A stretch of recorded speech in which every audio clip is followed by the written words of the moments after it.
You're ready to not be living in an apartment. Why is that important to you? We have a huge Friendsgiving, usually around Thanksgiving or the holidays, because I don't always get to go home. I picture me and my friends in the kitchen cooking and baking together and having the space to do that where we don't feel like we're on top of each other. It's really to have the space to be able to do things with my friends and the people that I have over and family.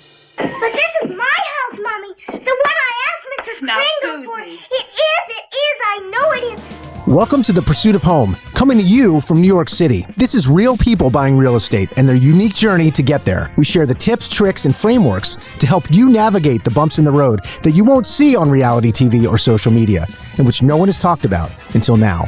These are the emotional, psychological, ethical, and even spiritual challenges you're more than likely to encounter yourself. Learn from experts who've been there and hang out with me, Scott Harris, your host, who's helped thousands of people buy homes in Manhattan over the last 2 decades. Welcome to The Pursuit of Home, where we explore what it really means to find and create a place to call home. Today, we're diving into the world of home buying with a home buyer herself, Ashley Glover. By day, Ashley is a senior learning experience support professional at a big beauty brand with a background in human resources, and she's busy building strategic relationships. And there's the professional side of you, and then there's the home buyer inside of you. And I'm talking to you, listener out there. And so, I'm bringing a big heart to this conversation. We don't always get to speak directly with home buyers, but today we are. So I want to dive right in. Ashley, welcome to the show. Thank you, Scott. Happy to be here. Ashley, buying your own home is such an exciting, but often emotionally jam-packed journey. Can you share what the process has been like for you so far? Yeah, it's been terrifying, honestly. You think growing up as a kid, like this magical experience where you like buy the house and you get the keys and you like go through this whole process, and like looking at the world now and the way that it is with the current economy and just looking at what they would say is in your price range compared to like what you think it is going to look like, is really discouraging, honestly, of just thinking I'm going to have to compromise on a lot of things or it not be what I thought it was going to be like. Thank you for sharing that. And I'm going to ask a question, and there's no right answer to this, but as we move along, are you open to have a little coaching as we go? For Of me course. to insert? Okay, great. Because I may have an idea here or there to help reframe the process, because it Yeah. can absolutely be scary. And depending on the things that you're thinking about as roadblocks or things that are unexpected, maybe there's a way to move those a little bit further down the path, and then suddenly they just crumble and aren't the same kind of obstacles. But the question I have now, again, just to set the table for everyone, what's been the most surprising or unexpected part of your experience as a home shopper so far? I think the most surprising thing is that you actually need a realtor. And I know that sounds like super simple, but there are a lot of things that you don't take into account when you're thinking of buying a house. Because in most cases, you're thinking like, oh, like proximity to my job or like the grocery stores, but you're not thinking about like the crime area, or is it a heavy construction area, or like all of the other things that could affect that. So that's actually been surprising to me in the sense that I thought it would be like not as many nuances as it is, that having a realtor and someone to guide you through the process is like you can't like do it without that. I want to come back to the realtor piece, because you've found someone that you're working with now. Is that right? Yeah. Okay, great. All right. So I want to come back to that, because, the job of a real estate agent can be many, many different layers. One certainly is what you described, which is helping you asking the questions that you didn't know to ask, right? Like helping to shed light on what might be blind spots for you. But then there's this whole other piece. And I want to talk about it from your own perspective, and then maybe we'll see, what your agents has done so far to help. Buying a home, often arrives with a lot of emotions, your excitement, you have uncertainty, maybe a little stress. Can you share a moment from your own journey where you felt emotionally overwhelmed, or, and really, really importantly, how you've managed your emotions so far? Well, one, I'm still learning to manage them. Okay. But I think in the very beginning of, like, kind of going through, like, the first home buying process of, like, okay, like, all the things that you need to have in place and, like, how you kinda wanna minimize debt and you wanna do all these things, like, that was very, very, very overwhelming for me, just going through the process to get a pre-approval and, like, knowing which ranges and, like, the beginning stages for me were extremely overwhelming because I have rented my whole life, and I always thought that the home buying process was something that I wouldn't do on my own. I thought it would be, like, married and, like, with kids and doing it as a family, so recalibrating what I thought it would look like to trying to figure out all of that on my own, like, was overwhelming in itself. And I want to get a little further in because what happens, right, is that we have all of these great tools, at the office and at home to manage our emotions. And then we get into the home buying process and it's like everything we learned that works for us, we throw out the window. So that's what I want to start with by saying, I know I had the opportunity to go on your podcast and we'll talk more about that, but you're somebody who's very open with your faith and it's clear that faith plays a huge role in your life. How has your faith shaped your approach to home buying or have you left your faith at the door? So, for sure, faith is a huge part for me, and I think that my faith is the only reason why I'm trying this process again, because I I think had for a while had started to believe that, like, it wasn't possible by myself because, I mean, I don't really see, like, it's not really advertised, that single people are, like, buying their own homes, and it felt a lot of out of reach for me, so I just kinda gave up on it.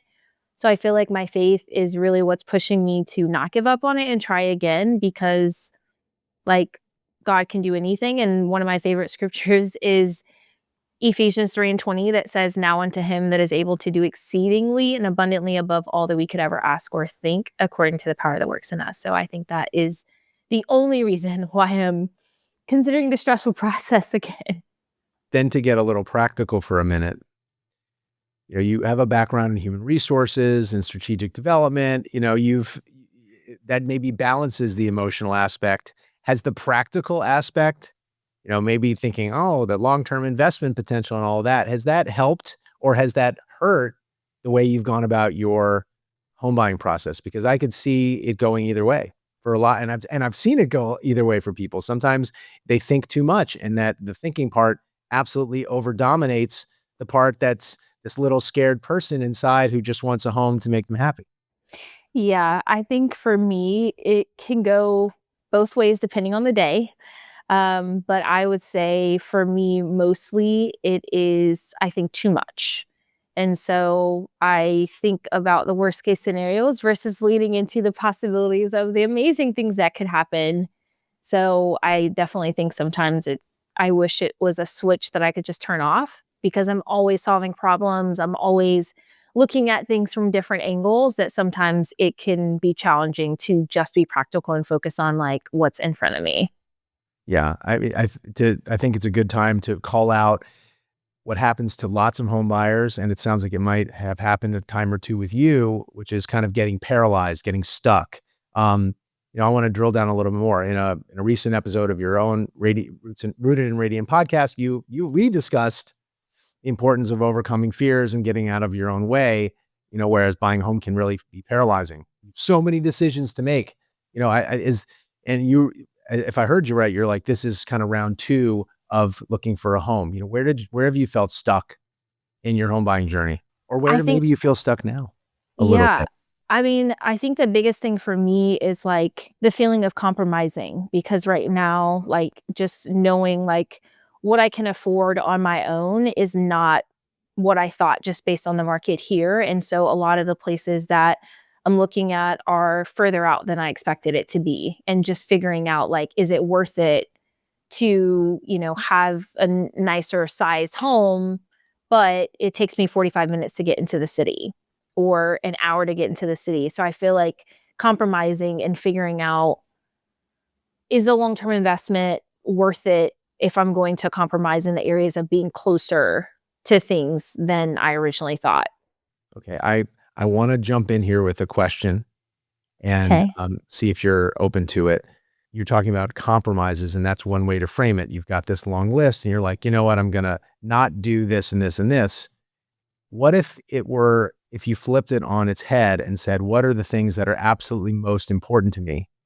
And the idea, not that you have to see them in a certain way that you've already imagined, but like, oh, you know what? I'm getting that thing. I'm getting that thing, not in exactly the way that I thought I was going to get it, but in a way that feels good. A lot of people, and I just to give you perspective, a lot of people have gotten on this podcast and said, I thought I wanted this many thousand square feet in my house, but then I realized that I almost I got the house that was that big and it was too big.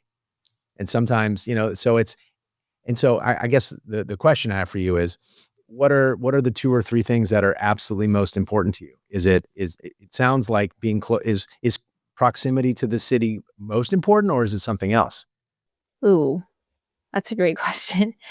I Is it closeness to a community? That's something that a lot of people, that it's really important, and that if they can just find a house in the neighborhood that's going to put them close to your community, that might be the most important thing. So instead of worrying about, I have this laundry list, maybe it's the two or three things that are absolutely essential, that I cannot bend on those three things, but knowing they might look different than what you expect.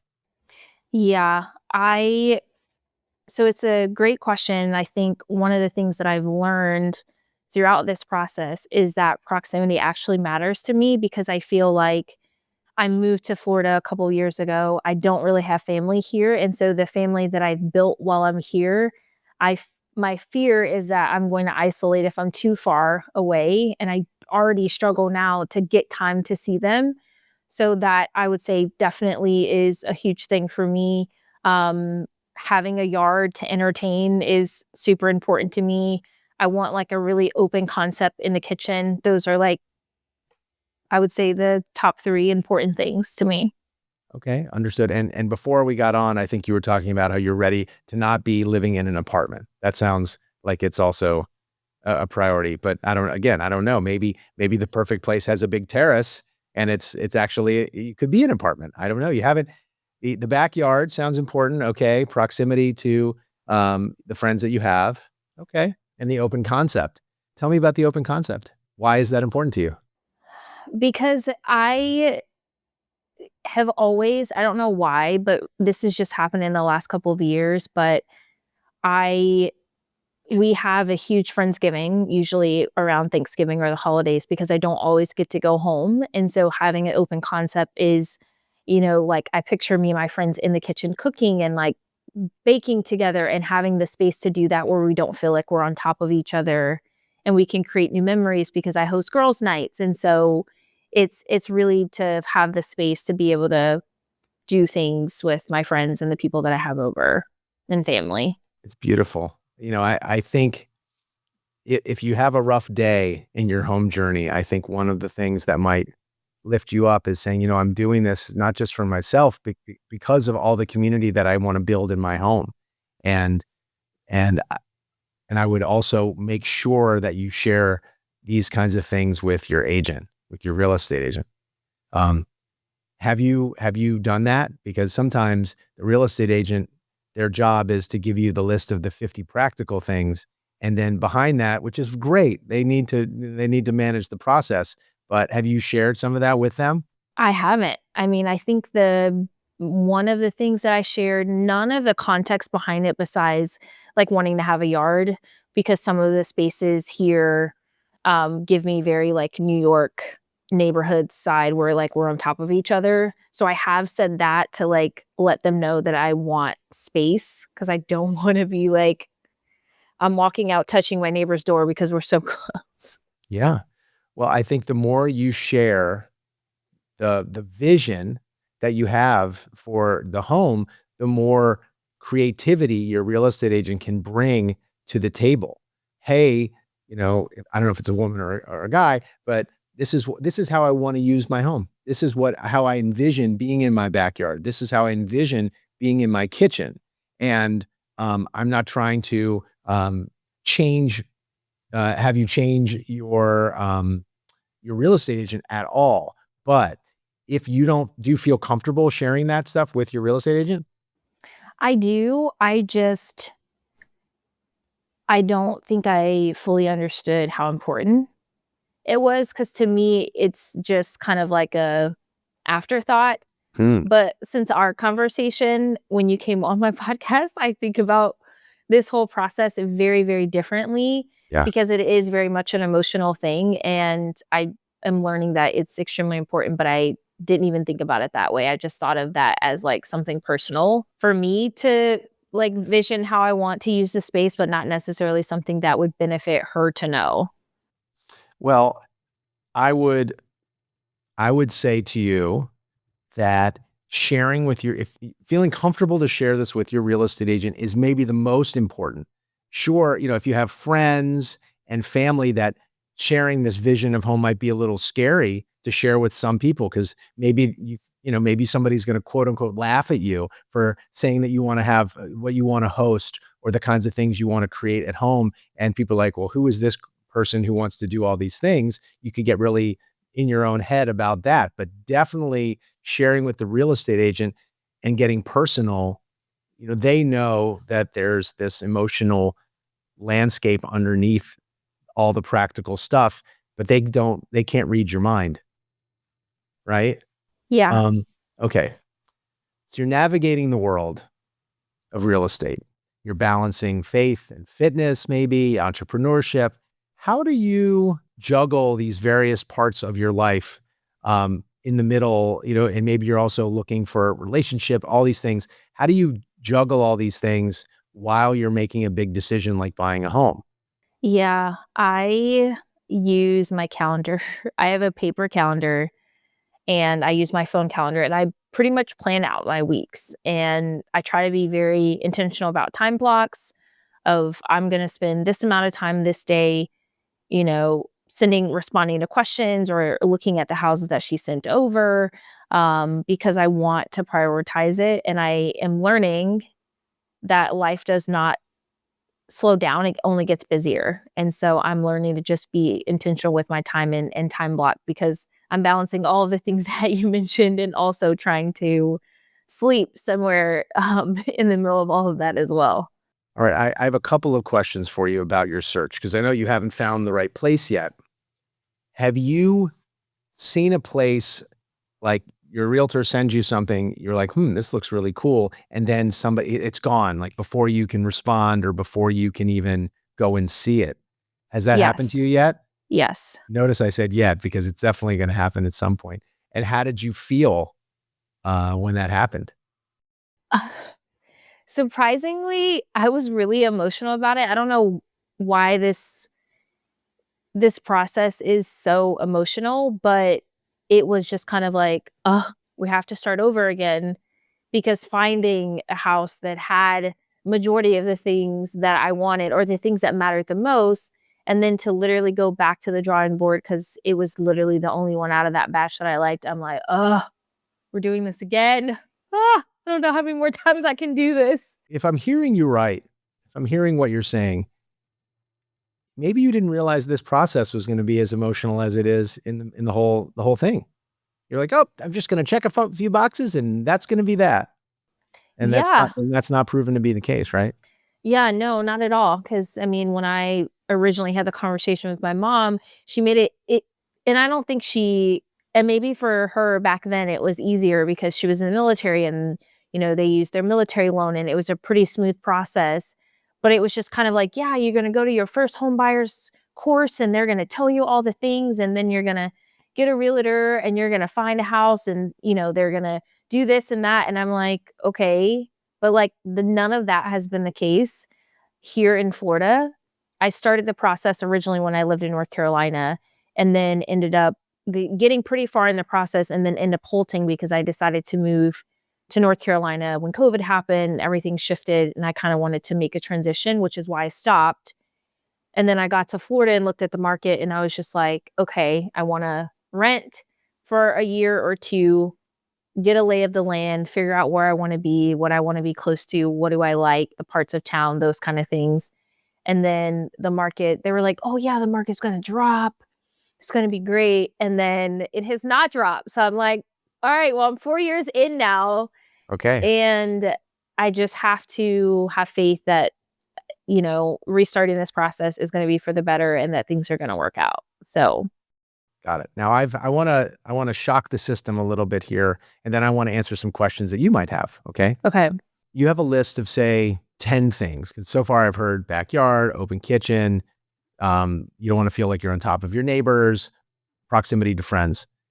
Let's say you have a couple more things on that list. Um, have you gone to see any properties in person that maybe checked half the list or maybe checked 6 out of 10 things on the list, rather than being like quote unquote perfect? I have.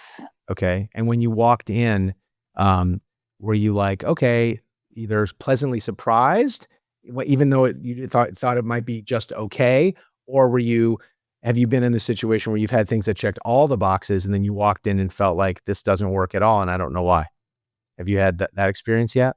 So, so kind of a blend of both. So, the one house that I went to was, I would say, like a starter home. So it was just kind of like a basic 3, 2 and a half bath. Wasn't too big, wasn't too small, but it's like an hour away from where I live right now. And so it was kind of one of those things where I liked the house, but it was very, very much further out than I would have anticipated. But I also didn't anticipate to like the concept of the house because it looks like all of the houses, they look exactly the same. They're just different colors. And I didn't realize that that would bother me. Feeling like you were just one of many of the same house. That sort of made you feel like you weren't, maybe the house wasn't special enough or something like that? Yeah. I mean, I just felt like I was going into a neighborhood of like every house was identical. And I just felt like we were like robots walking out and driving up and going home and coming back in. There wasn't really any character. And I was pleasantly surprised by the fact that that actually mattered to me because I didn't think it would because I'm like, I want to buy a house. And it's nice, but they all look the same. And that kind of actually bothered me. And I didn't expect that. Okay. So we're spinning around a little bit, which is great. I want to go back to this idea of Friendsgiving. Okay. And like in a minute, something like that, maybe a minute and a half, I'd love for you to paint the picture of what it feels like, of what that really looks like. You can name your friends, you can not name your friends, but like say, okay, it's either Wednesday or Thursday, whenever you celebrate that Friendsgiving. What does it look like? What's the table look like? How does it feel to you? And in as much detail. And when you spell all that out, maybe even say like, what are you grateful and proud of in that moment? Oh my gosh. So thinking of the Friendsgiving one, there's a lot of wine involved. Like just to, Okay, so your bottles there's of wine ready to go. yes, bottles of wine ready to go. My friend Leah is like the hostess with the mostest, so she'll have like brought in like an amazing charcuterie board that'll be sitting in the middle of the table. Sherilyn will probably have bought something like crazy because she always makes these like very amazing or like I'm gonna try this dish. And then my friend Vera is like, you know what? Last minute, I just picked up something from the store and I got here. And, I brought us the dessert. So the table is full of food. And then me and my friend Reese are in the kitchen and we're cooking and we're laughing, we're giggling, also trying to keep the kids out of the kitchen because they want to help. Um, and there's probably more dessert being cooked. My friend coming in late saying, hey, I need to put something in the oven because I woke up late this morning and passed me a glass of wine because I need that also to cook. And music playing, the football game on for the guys, because I don't think my friends' husbands will come without that on Thanksgiving Day. And kids running around, loud music, but also like not crazy loud music, but more like soft jazz playing in the background, and then just catching up on life and making salad and doing all of the things. And I would say the thing that I would be the most grateful for is just having a space to host them, because I feel like I've always been the friend bringing the dish and them hosting me. And I want to be able to, I would be grateful that I could do that for them. Yeah, there are two things. Thank you so much for sharing that. The two things I want to point out or that have come to mind is one, why you're doing this is because you're so grateful for your friends and you want to have a space that you can really be the host and share your gratitude with them for their friendship. And I think that's just so beautiful. And I think that's something that will carry you through this process. And the other, and this is just my intuition, and you can take it or leave it, but we'll come back and visit this in a year or whenever, and we'll see where you are. I don't know that the open plan that you think you want is what you actually want. It sounds to me like you have a lot going on, and having different rooms may actually serve you better, so that it's places to connect and come and go and flow from room to room. But it sounds like you have a lot of different groups, and that's great for that kind of thing that might actually serve you better. So keep your eyes open for maybe the non-open plan that just has a big and like a nicer size kitchen. And you might be surprised to find something that serves you.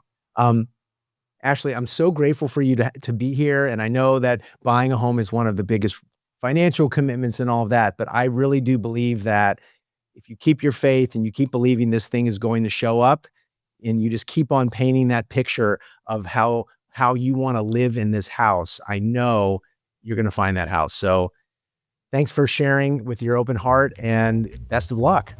Thank you so much, Scott. It was a pleasure. That's it for this episode of The Pursuit of Home. I hope today's conversation gave you insight, clarity, and maybe even a new way to think about your own home search. If you enjoyed the episode, please take a moment to follow, rate, and review the show. It really helps us reach more people on their own journey to home ownership. The Pursuit of Home is proudly produced by Fame, the B2B podcast production agency. Find The Pursuit of Home on Spotify, Apple Podcasts, and everywhere else you listen to podcasts. And if you want to connect, you can find me anytime on social media or at Magnetic. Until next time, happy home hunting.